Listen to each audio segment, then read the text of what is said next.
सर्व पुण्यातील, महाराष्ट्रातील, माझ्या देशातील सर्व नागरिकांना दिवाळीच्या मी मनापासून शुभेच्छा व्यक्त करतो।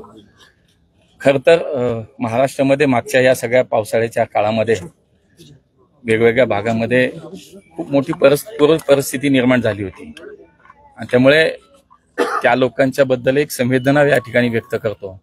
देशभरामध्ये पंजाब असेल, हिमाचल असेल, अशा अनेक राज्यांमध्ये सुद्धा खूप मोठी पूर परिस्थिती निर्माण झाली होती।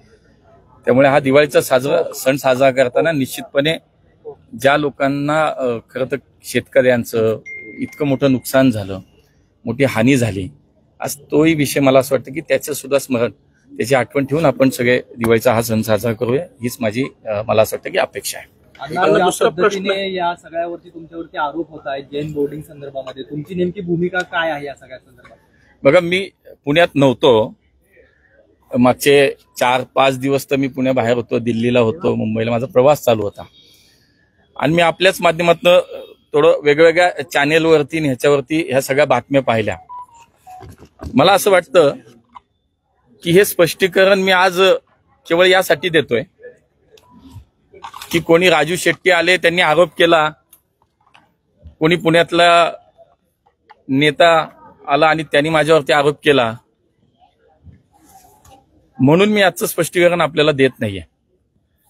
ज्या पुणेकरांनी मला निवडून दिलं, ज्यांनी माझ्यावरती विश्वास व्यक्त केलाय की आमच्या खासदारांनी चांगलं काम केलं पाहिजे, आमच्या खासदारांनी प्रामाणिक काम केलं पाहिजे, लोकभावना विचारात घेऊन विश्वासानं काम केलं पाहिजे, मला असं वाटतं या सगळ्या मागच्या 5-6 दिवसाच्या या सगळ्या वातावरणामध्ये निश्चितपणे माझ्या पुणेकरांच्या मनामध्ये सुद्धा कुठेतरी शंका आली असेल की ह्याच्यात तथ्य काय आहे, याच्यातलं सत्य काय आहे, आणि म्हणून मी केवळ आणि केवळ त्यांच्यासाठीच आज आपल्याशी संवाद साधतो की मला या विषयाचं स्पष्टीकरण देणं क्रमप्राप्त वाटतं, ते माझं कर्तव्य मला वाटतं। का आता आमचा लोकप्रतिनिधीचं नाव याच्यामध्ये आलं, ही शंका कुठेही पुणेकरांच्या मनामध्ये राहू नये, म्हणून मी या सगळ्या 4 दिवसाच्या जे काही मीडियाला चाललं होतं, सोशल मीडियाला चाललं होतं, त्याच्या खोलात गेलो आणि मी काही माहिती सुद्धा माझ्या सोबत आहे, मी ती आणली, माझा कागद आहे का? बघा, याच्यावरती म्हणजे राजू शेट्टींनी जो आरोप केला तो आपण सगळ्यांनी दाखवला। राजू शेट्टी या महाराष्ट्रातल्या, पश्चिम महाराष्ट्रातले शेतकरी नेते आहेत, त्यांच्याबद्दल माझ्या मनात आजही आदर आहे। अनेक कामाबद्दल, अनेक विषयाबद्दल ते मला वारंवार दिल्लीला आले, भेटले, परंतु हे सगळं होत असताना इतका मोठा आरोप एखाद्या लोकप्रतिनिधीवरती करत असताना एकदा त्यांनी माझ्याशी जर बोलले असते तर मी त्यांना समजावून सांगितलं असतं, मी त्यांना सत्य परिस्थिती त्यांच्या समोर ठेवली असती आणि मग कदाचित राजू शेट्टी हे बोलले नसते असं मला वाटतं। मुद्दा हा येतो की जैन बोर्डिंगचं जे काही खरेदी खत झालं, त्याचा व्यवहार झाला, हा व्यवहार करताना गोखले बिल्डर पुण्यातल्या या व्यावसायिकानं ते घेतलं, त्याने ते विकत घेतलं, करार झाला, खरेदी खत झालं आणि माझ्यावरती आरोप असा केला गेला की या गोखले बिल्डरचा मी पार्टनर आहे। मी माझ्या निवडणुकीच्या प्रतिज्ञापत्रामध्ये तसं घोषित केलंय, मी 100% मान्य करतो की मी माझ्या लोकसभेच्या निवडणुकीचं जे प्रतिज्ञापत्र सादर केलं, मला काही लपवायचं कारण नव्हतं। त्याच्यामध्ये मी माझा शेती व्यवसाय करतो, मी 2-3 ठिकाणी माझा कन्स्ट्रक्शनचा व्यवसाय करतो, ते सगळंच्या सगळं मी माझ्या प्रतिज्ञापत्रामध्ये सादर केलं। इथून 20 किलोमीटरवरती माझं गाव आहे, मुळशी तालुक्यातलं, तिथे माझी शेती आहे, पारंपरिक वडिलोपार्जित शेती आहे, ती शेती आम्ही करतो। गेले 15-20 वर्ष मी वेगवेगळ्या ठिकाणी वेगवेगळ्या प्रोजेक्टमध्ये बांधकाम व्यवसाय करतो। मी पुण्यात एसआरएचा प्रकल्प केला, मी पुण्यात अनेक ठिकाणी वेगवेगळ्या कंपनीमध्ये पार्टनर म्हणून मी बांधकाम व्यवसायात काम केलं। एका राजकारणी माणसाने व्यवसाय करू नये का, तर स्वच्छ व्यवसाय केला, तो कागदावर दाखवला, तो प्रतिज्ञापत्रामध्ये दाखवला, मला काय लपवायची आवश्यकता वाटत नाही। आता राहिला गोखलेंचा माझा विषय। गोखलेंबरोबर मी जे काय प्रतिज्ञापत्रामध्ये सादर केलेल्या 2 LLP होत्या, भागीदारीच्या फर्म होत्या, ती एक होती गोखले इस्टेट LLP, दुसरी होती गोखले फ्युचर LLP। या दोन्ही ज्या भागीदारी संस्था आहेत त्यातली एक संस्था जी भागीदारीची आम्ही जी तयार झाली ती झाली 3/8/2022 ला, दुसरी झाली 3/2/23 ला. म्हणजे 23 साली मी आणि विशाल गोखले यांनी मिळून एक LLP केल्या 2. आणि मी तुम्हाला सांगतो, हे पब्लिक डॉक्युमेंट आहे, तुम्ही आज कुठेही जाऊन पाहू शकता. मी या LLP मधनं बाहेर पडायच्या अगोदर सुद्धा एकही रुपयाचा व्यवसाय किंवा प्रोजेक्ट या दोन्ही LLP मधून झालेला नाही. हे आपण तपासू शकता.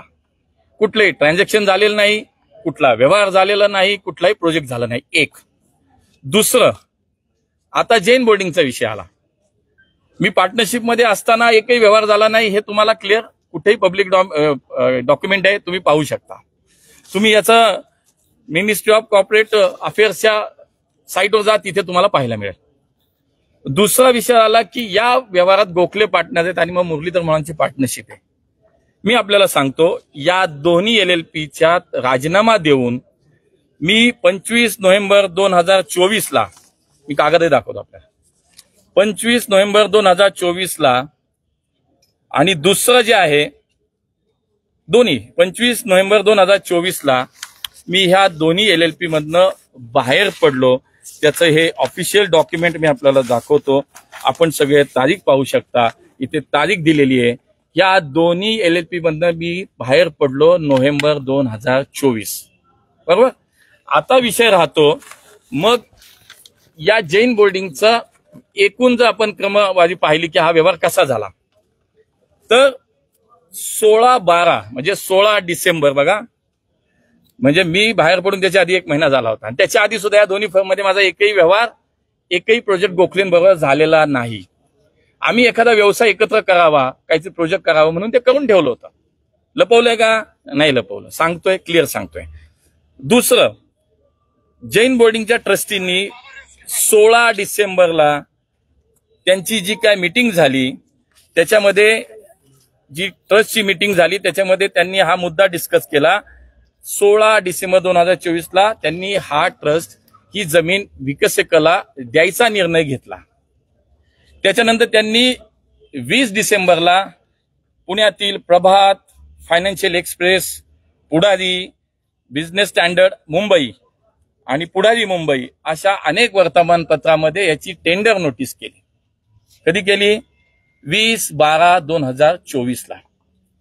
आणि त्याच्यानंतर ही सगळी प्रक्रिया होत असताना अंतिम ज्या वेळेला गोखलेंनी या ट्रस्ट बरोबर जे सेलडीड झालं, जे विकत घेतलं गेलं जमीन, ती घेतली 8/10/2025 ला.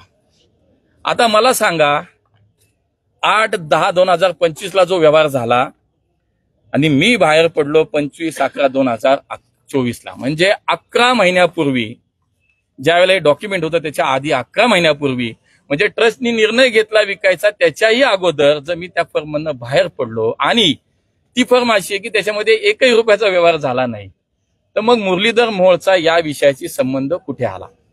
मी तुम्हाला सांगतो, पुण्यातल्या माझ्या जैन बांधवांचा माझा विश्वास आहे. तुम्ही हे सगळं बघा, पुण्यातल्या एकाही जैन बांधवांनी आरोप केलेला नाही. मी त्यांच्यासोबत, ते माझ्यासोबत आहेत. आजही माझी त्यांच्याशी चर्चा चालू आहे. मी एक लोकप्रतिनिधी म्हणून जैन धर्मियांच्या आमच्या सगळ्या बांधवांच्या भावना ह्या लक्षात घेऊन उलट मला मदत काय करता येईल हा मी विचार करतोय. राजू शेट्टी आले, माहिती घेतली नाही, बेचूड आरोप करत सुटले. त्यांनी केले की लगेच आमच्या पुण्यातले स्वयंघोषित बिळात बसलेले उंदीर बाहेर आले, नेते म्हणून बाहेर आले आणि बोलायला लागले. बोलू द्या, मला फरक पडत नाही. आणि बातम्या पण लागल्या. मला खरं तर खूप वाईट याचं वाटतं. आपण सगळे खूप मित्र आहोत. आमच्या प्रसार माध्यमांनी सुद्धा कधी कधी ह्याची काळजी घेतली पाहिजे की एखाद्या विषयाची सत्यता तपासली पाहिजे. बातम्या काय लागल्या?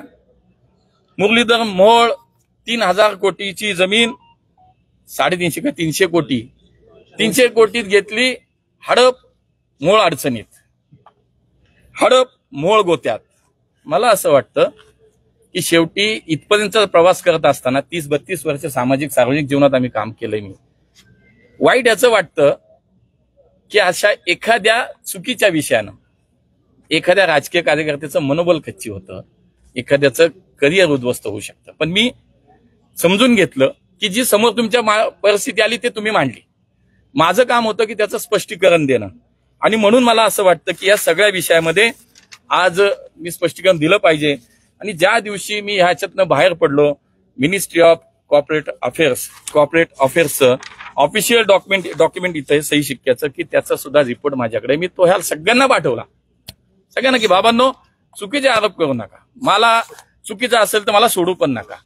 शेवटी एक जबाबदार लोकप्रतिनिधी म्हणून ज्या दिवशी मला जाणवेल की मी चुकतोय, मी वाईट काहीतरी करतोय, माझ्या पुणेकरांशी मी प्रतारणा करतोय, त्यांच्या विश्वासाला तडा जातोय, मी तुम्हाला सांगतो स्वतःहून बाजूला होईल. पण चुकीचे आरोप आणि चुकीच्या विषयाला कृपया मला असं वाटतं की प्रत्येक गोष्ट तपासली पाहिजे आपण. आणि म्हणून मला एवढंच वाटतं की राजू शेट्टी जे बोललेत, मी त्यांचा आदर करतो. आजही त्यांनी माझ्याशी कधी चर्चेला यावं, एक फोन त्यांनी केला पाहिजे होता मला, एक, की मुरलीधर मोहोळ, मी तुम्हाला आतापर्यंत 4 वेळा दिल्लीला भेटलो, शेतकऱ्यांच्या विषयावर चर्चा केली, हा विषय असा की तुमच्यावर आरोप केला जातोय, तर तुम्ही एकदा बोला. त्यामुळे मला असं वाटतं की याच्यात दूध का दूध पाणी का पाणी. आता तो व्यवहार गोखले आणि ट्रस्ट हा कायदेशीर बेकायदेशीर ते कोण ठरवेल, संबंधित व्यवस्था ठरवेल. आज मला सांगा पुण्यात कुठं रेट आहे हो, ती 1 लाख स्क्वेअर, मी माहिती घेतली, खूप खोलात गेलो, 1,20,000 स्क्वेअर फीटची जागा आहे, तिचे व्हॅल्युएशन 3,000 कोटी. मुंबईत एका नेत्याने आखलेचे तारे तोडले, 4,000 कोटी गेले. अरे बाबा, पुण्यात 20,000 सगळ्यात मोकळ्या जागेचा 20,000 पर स्क्वेअर फीटच्या रेटपेक्षा हायएस्ट रेट पुण्यात नाही, कुठंच नाहीये. मुंबईत मलबार हिलला सुद्धा नाही. आज तुम्ही काय लावलंय? 300, 350, 350 कोटीची जागा 3,000 कोटी, अडचण नाही बाबा. मग माझी एवढीच विनंती राहील की या सगळ्या याच्यामध्ये आपण सुद्धा सगळ्यांनी थोडी वास्तविकता तपासू, सत्यता तपासू. जर त्याच्यात दोषी कोणी आढळलं तर त्याला कोणी सोडू नका, माझ्याशी सोडू नका. म्हणून माझी आपल्याला हीच विनंती होती की मी नव्हतो पुण्यात 4 दिवस, आणि कोण काय बोलतं कोण काय बोलतं याच्यामध्ये मला असं वाटतं काही इंटरेस्ट नाही, मी नाही बोललो. मला माझ्या पुणेकरांशी जी माझी बांधिलकी आहे मी ती जपली पाहिजे. आणि तुम्ही मंडळी ह्या लोकशाहीचा स्तंभ आहात, त्यामुळं तुम्ही मला विचारणं, जे विचाराल ते मला बंधनकारक आहे तुम्हाला उत्तर देणं, का तर माझं ते कर्तव्य आहे एक लोकप्रतिनिधी म्हणून. माझ्या प्रसार माध्यमांना, माझ्या पत्रकारांना मला जे विचारतील ते सांगणं माझं कर्तव्य आहे. मला असं वाटतंय का की मूळ विषयापासून हा सगळं संपूर्ण प्रकरण जे आहे ते पॉलिटिसाइज केलं जाते म्हणून समोर आलं ना? बघा ना, शेट्टी साहेब बोलले, नंतर पुण्यातले आमचे काही नेते त्याच्यात सहभागी झाले, आज तर काय नवीनच सुरू झाले कालपासून. त्यामुळे मला असं वाटतं की मी त्याच्यावर जाणारच नाही, मी कोणावर टीका बघा मी कधीच करत नाही. माझ्यावर झालंय, मी क्लिअर त्याचं मला असं वाटतं स्पष्टीकरण देणं आवश्यक तुम्ही पैलवान जरी असाल तरी मी कोल्हापूरचा रांगडागडी आहे. हे बघा, मी तर कुस्ती केलेली आहे, मी कोल्हापूरला होतो. कुस्ती 2 प्रकारची असते बघा, एक खरी कुस्ती असते आणि एक नुरा कुस्ती असते. राजू शेट्टी हे नुरा कुस्तीचे पैलवान वाटतात मला. माहिती घ्या, खरी कुस्ती करा ना, माझी तयारी आहे कधी पण. नुरा कुस्ती नका करू, नुरा कुस्तीने काय होत नाही. नुरा कुस्ती आणि खरी कुस्ती यातला फरक पुणेकर पण जातात, आणि खरं तर कोल्हापूरवाल्यांना पण माहिती आहे नुरा कुस्ती कोणतं. अण्णा, तुम्ही पुण्यातल्या नेत्याचं नाव घेत नाहीये, मी पुण्यातल्या नेत्याचं नाव घेत नाहीये, आम्ही नाव घेतो. रवींद्र धंगेकरांनी ट्विट केलं, जे स्लोगन तुम्ही निवडणुकीत वापरलं होतं ना, की काय म्हणतात बघा आम्ही वाचलं, मला ते कुठून ना कुठून आलं. निवडणुकीच्या काळात सुद्धा विधानसभा असेल, लोकसभा असेल, या व्यक्तींनी खालच्या पातळीवर जाऊन सगळ्यांवरती आरोप केले होते आमच्यावर. तेव्हा सुद्धा तुम्हाला सगळ्यांना सांगितलं होतं की मी तरी सुद्धा या माणसावरती एकही शब्द बोलणार नाही. आजही मी एकही शब्द या व्यक्तीवरती बोलणार नाही. काय वैफल्यग्रस्त आहे, सगळीकडनं नाकारलं गेलेलं आहे, आणि मग आता करायचं काय म्हणून रोज काहीतरी नवीन उद्योग सुरू झाले, त्याच्यावर टीका करत आहेत. आणि मला असं वाटतं त्याच्यावर अधिक काय बोलायचं असेल तर आमचे पुष्कर तुळजापूरकर बोलते.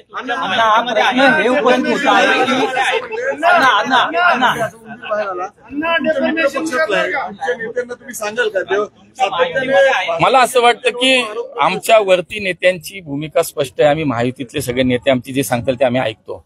आता इथं हाय काय प्रकारे काय प्रकरण आहे त्यांचं त्यांनाच माहिती, त्यामुळे मी कुणाला सांगणार नाही, मी कुणालाच पडणार नाही. बघा, दादांवरती सुद्धा आरोप केले, एक कागद दिला का हो दादांच्या आरोपावरती? एक कागद नाही दिला. तर मला असं वाटतं की तुम्ही लोक पण आता मुंबईत जसं एक सकाळी काही भोंगा वाजतो, तसा आता पुण्यातला तुम्ही सुद्धा विचार करा की कोणाला एंटरटेन केलं पाहिजे, कोणाचं वाजवलं पाहिजे, कोणाला आपण विचारलं पाहिजे का? ते तथ्यच नाही ना काही. त्यामुळे मी काय त्या व्यक्तीबद्दल बोलणार पण नाही. आमचा पुष्कर समर्थ आहे.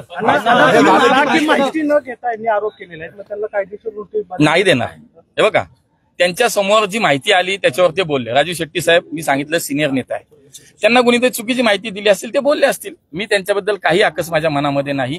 मुळात माझ्या पुण्यातल्या जैन बांधवांचा माझा विश्वास आहे, मला दिसून आलंय एक सुद्धा बघा, त्या दिवशी मोर्चा झाला, जैन बांधवांनी इतका मोठा मोर्चा केला त्यांच्या मागणीसाठी, त्यांची अधिकृत प्रेस नोट मी पाहिली, एकही कुठं नावाचा उल्लेख नाही, का त्यांना माहिती माझा काहीच संबंध नाही. तुमचं म्हणणं काय? त्यांचं म्हणणं की तो व्यवहार जो आहे तो रद्द करण्यात यावा. तो व्यवहार जो आहे तो कायदेशीर आहे का बेकायदेशीर आहे का, चुकी झालाय. पुण्यात इथून मागे अनेक ट्रस्टचे व्यवहार झाले, ते चर्चा करा, ते शोधा. 2 दिवसात ऐका ना, मला तेच मी ऐकलं, ती माझी नाही, ते कोर्टात पण विषय गेला. आता ती न्यायालयीन बाब आहे, त्यामुळे त्याच्यामध्ये जो योग्य निर्णय करतो कुणी करते. मला ट्रस्टशी घेणं नाही, मला गोखलेंशी घेणं नाही. काय करायचं मला?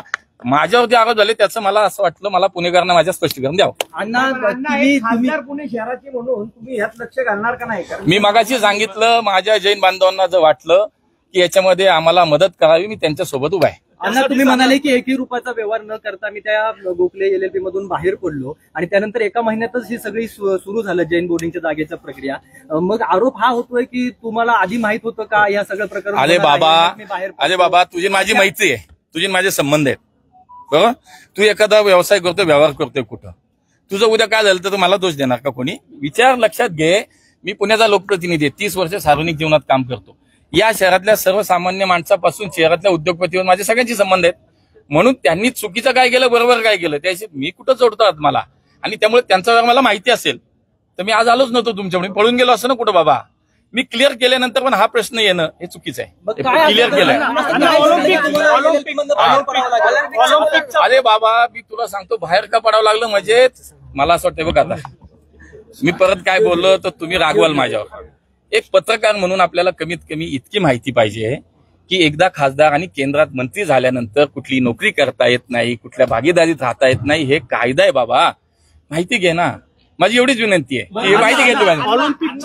ऑलिम्पिक मध्ये आता तुम्ही विनाकारण तुम्हाला त्यात गौरव जात असं तुमचं म्हणणं आहे? नाही, मला नाही वाटत. नाही, काही नाही. हे बघा, मला असं वाटतं एकाच माणसांनी आरोप केले, राजू शेट्टी साहेबांनी. त्यांना खरी परिस्थिती समोर आल्यावर त्यांनाही लक्षात येईल. त्यामुळे मी कोणालाही दोष देणार नाही, कुठलीही चौकशी मागणार नाही. माझ्या पुणेकरांच्या मनात जर शंका आली असेल की आमचा खासदार चुकला का काय, त्यासाठी हे स्पष्ट. ऑलिम्पिक मध्ये आता अजितदादांनी तुमचा फॉर्म राहिलेला आहे, याच्याकडे कसं बघता? आमने लढत होईल का ऑलिम्पिक? आता ऑलिम्पिक मध्ये दादा आहेत, त्यांची मंडळी उभी आहेत, आमची आहेत. आम्ही शेवटी खेळ हा विषय वेगळा आहे, राजकीय परिस्थिती, राज्यातली माहिती हा वेगळा आहे. त्यामुळे खेळीमेळीच्या वातावरणात निवडणूक होईल असं वाटतंय.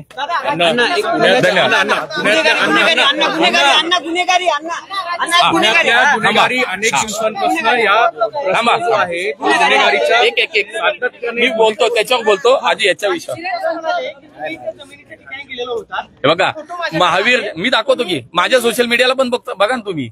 महावीर जयंतीला या शहरातल्या कमीत कमी 15 ते 20 कार्यक्रमाला मी जातो. मला निमंत्रण आलं मी जातो. तुम्ही बघा ना, महावीर जयंतीचा पटकाय गळ्यात. अरे असं काय करताय? त्यामुळे कुठलं काय जोडायचं कुठं याचं भान थोडं ठेवा. अण्णा, सातत्याने गुन्हेगारीच्या बाबत पुणेकरांकडून अनेक प्रश्न उपस्थित होत आहेत. एक लोकसभेचा खासदार, राज्यसभेचा खासदार आणि एक कॅबिनेट मिनिस्टर असलेल्याच मतदारसंघात हे सगळे प्रश्न उद्भवत असताना तिथले लोकप्रतिनिधी बघा, मागच्या वेळेला सुद्धा पुण्यामध्ये एक मोठी मॅरेथॉन होती, आंतरराष्ट्रीय स्तराची मॅरेथॉन होती. 25,000 धावपटू विदेशातून देशातून तिथे येत आहेत आणि तिची प्रेस होती आपली. ती प्रेस संपल्यानंतर मी सगळ्यांना आपल्याला हेही म्हणालो की बाबा हे झाल्यानंतर आपण थोडीशी त्याच्यावर बोलू. पण मला असं वाटतं की त्यावेळेस सुद्धा विपर्यास झाला, मोळ बोलले नाही, मोळ निघून गेले. आणि त्याच्या पुढं ज्या विषयासाठी मी प्रेस घेतली होती त्याच्या बातम्या आल्याच नाहीत. आणि बातमी आली कुठली, मी निघून गेलो. हे बघा, माझी जबाबदारी आहे, मी पुण्याचा खासदार आहे. मी या पुण्यात आज माझा लहानाचा मोठा झालोय. मला माझ्या पुण्याबद्दल अभिमान आहे. माझ्या पुण्याबद्दलचं माझं जे दायित्व आहे, जी जबाबदारी आहे ती मी कधीच झटकू शकत नाही. आणि त्यामुळे या पुण्यातला कुठलाही गुन्हेगार असो त्याला माननीय मुख्यमंत्र्यांनी सुद्धा सांगितलं, सगळ्या मुसक्या प्रत्येकाच्या आवळल्या जातील. आता नुसतं कोथरूड नाही, मी पुण्याचा आहे. कोथरूडमध्ये पण नाही झालं पाहिजे, पुण्यात पण नाही झालं पाहिजे. तुम्ही पोलीस कमिशनरना एकदा कधीतरी विचारा की पुण्याचा खासदार तुमच्या संपर्कात या विषयात आहे. सातत्यानं संपर्कात आहे, प्रत्येक गोष्टीवर लक्ष ठेवून आहे आणि प्रत्येक गोष्टीच्या सूचना देतोय. का तर शेवटी माझं पुणे, आज पुण्याचं नाव जगभरात मोठं आहे हो. आणि माझी बाकी सुद्धा लोकांना विनंती, राजकीय नेत्यांना, हा ठीक आहे झालंय, चुकीचं झालं, दुरुस्त करू, पण कृपा करून सातत्यानं पुण्याचं नाव बदनाम करू नका. हे सगळं सरळ करू आपण, सगळं सरळ करता येईल. पोलीस आहेत, व्यवस्था आहे, सगळं होईल. पण आपल्या शहराचं नाव हे व्यवस्थित ठेवलं पाहिजे. चांगलं ठेवून आपल्याला याच्यावर काय काम करता येईल सगळ्यांनी मिळून करू. काय पुण्यात गुन्हेगारी वाढली, पुण्यात हे वाढलं, पुण्यात ते वाढलं, तर मला असं वाटतं की काही गोष्टी स्वीकारू आपण, त्या दुरुस्त करू आपण. पण हे शहर आज एक विद्येचं माहेरघर आहे, सांस्कृतिक राजधानी आहे.